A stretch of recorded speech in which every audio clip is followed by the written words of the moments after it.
Bismillahirrahmanirrahim. Assalamualaikum. Today we are going to start exercise number 5.5 और ये हमारे 10th की जो मैथ्स की बुक है उसके चैप्टर नंबर 5 की लास्ट एक्सरसाइज है। तो इसका जो फर्स्ट क्वेश्चन है उसकी स्टेटमेंट है if L is equal to set containing A, B, C and M is equal to set containing 3 and 4, यानी कि दो सेट्स हमें दिए गए हैं। क्वेश्चन नंबर 1 की बात कर रहा हूँ। तो जो सेट L है उसके अंदर 3 एलिमेंट्स हैं। कौन कौन से हैं? A, B और C। और जो दूसरा सेट है वो M है, उसके अंदर 2 एलिमेंट्स हैं, एक 3 है और दूसरा 4 है। अब हमसे कहा यह गया है then find 2 binary relations of L cross M and M cross L, यानी कि 2 बाइनरी रिलेशंस हमने फाइंड करने हैं। मैं इसको BR शॉर्ट फॉर्म में लिख रहा हूँ, आपने इसको पूरा बाइनरी रिलेशन लिखना है। वैसे बाइनरी रिलेशन को रिलेशन भी कहा जाता है। ओके जी, 2BR इन L क्रॉस M, पहला पार्ट ये है।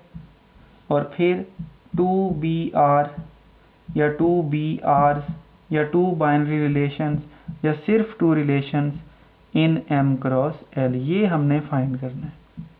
ठीक हो गया जी। अब जाहिर बात है भाई, जब आपने L क्रॉस M में 2 या 3 या 4 बाइनरी रिलेशंस फाइंड करने हैं तो पहले आपको L क्रॉस M फाइंड करना पड़ेगा।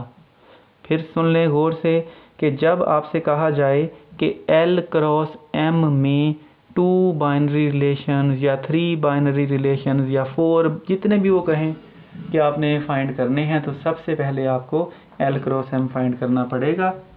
तो ये मैंने लिखा सॉल्यूशन और मैं चल दिया अपने L क्रॉस M फाइंड करने की तरफ।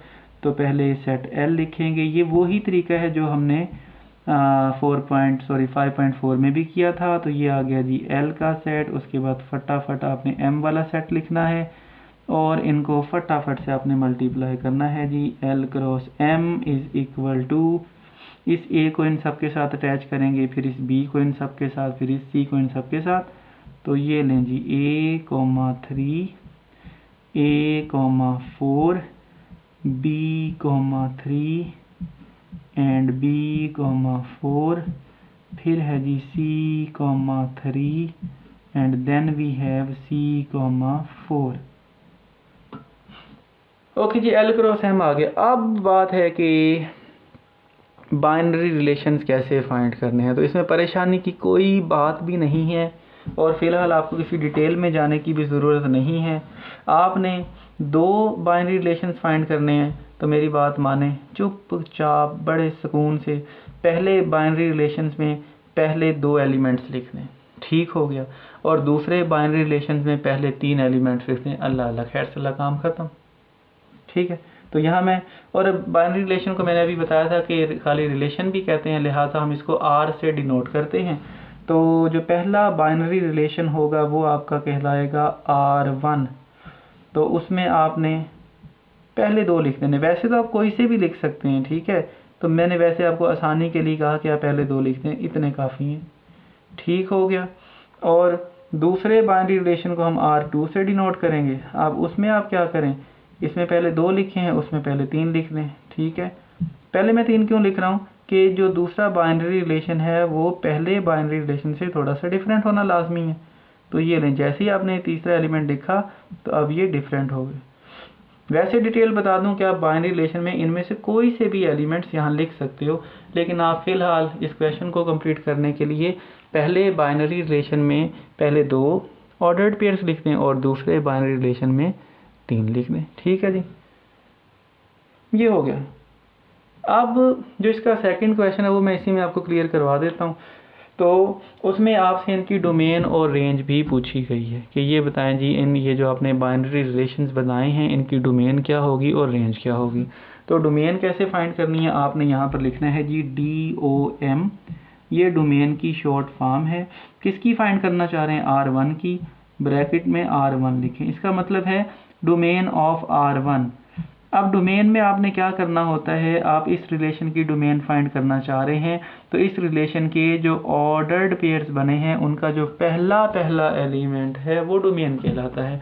अब यहाँ पर पहला एलिमेंट कौन सा है, ए और ए, तो आप यहाँ पर ए और ए लिख देंगे बड़े सुकून से। लेकिन बात फिर वही है, ये सेट है, इसके अंदर कोई भी एलिमेंट रिपीट नहीं हो सकता। अगर कोई चीज़ रिपीट हो रही है तो उसको रिपीट करने की बजाय सिर्फ एक बार लिखेंगे, तो आप सिर्फ ए को एक बार लिख देंगे और दूसरा ए आप कट कर देंगे। तो ये लें, ये इसकी डोमेन आ गई। अब हमने रेंज फाइंड करनी है, तो रेंज को आप लिखेंगे RANGE, रेंज ऑफ R1।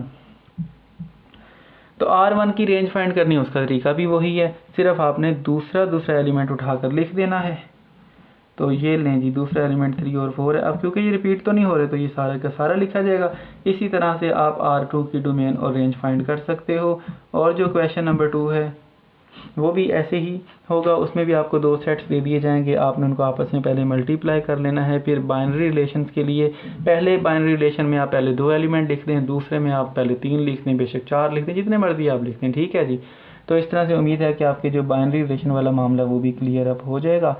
तो फ़िलहाल ये आज का हमारा जो टाइम था थोड़ा शॉर्ट है, इसलिए हमने आज के लिए इतना इसको पढ़ेंगे। इंशाल्लाह बाकी इसकी जो बातें होगी, अगर हमें ज़रूरत पेश आई तो वो अगले हम किसी लेक्चर में आपके साथ डिस्कस ज़रूर करेंगे। तो आज के इस मुख्तसर से लेक्चर में इतना ही। इंशाल्लाह बाकी इस तरह के लेक्चर्स के लिए हम आपकी खिदमत में हाज़िर होते रहेंगे। तब तक के लिए अपना ख्याल रखिएगा, दुआओं में याद रखिएगा। अल्लाह निगहबान।